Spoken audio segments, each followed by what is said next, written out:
இந்த பழமுதிர்ச்சோலையோட இன்னொரு சிறப்பம்சம் அப்படின்னு பாக்குறப்போ இங்க இருக்க நூப்புற கங்கை இருக்கு இல்லையா, அந்த நூப்புற கங்கை தீர்த்தத்துல இருந்துதான் தேனும் தினைமாவும் கலந்து கார்த்திகை தீபத்தன்று இந்த மாவால விளக்கு போட்டு நம்ம முருகனுக்கு படைக்கிறோம் இல்லையா, அது இங்கிருந்தே பிரசித்தி பெற்று இங்கிருந்தே உருவான ஒரு புராண கதை அப்படின்னே சொல்லப்படுது.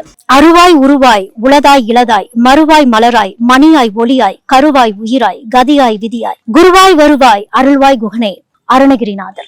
இந்த 6ஆம் படை வீட்டு சிறப்பே திருச்செந்தூர்ல சூரசம்ஹாரம் முடித்து திருப்பரங்குன்றத்துல திருமண கோலத்தை முடித்து திருமண காட்சியாக இங்க இச்சாசக்தி கிரியாசக்தி அதாவது வள்ளி தெய்வானையோட திருமண கோலத்துல காட்சியளிக்கக்கூடிய அறுபடை வீடுகள்ல ஒரே அறுபடை வீடு இந்த வீடு தான். இங்க மட்டும்தான் முருகரை இச்சாசக்தி கிரியாசக்தியோட தன் மனைவிகளோட இங்க பார்க்கக்கூடிய ஒரு அமைப்பு அப்படிங்கிறது இருக்கு.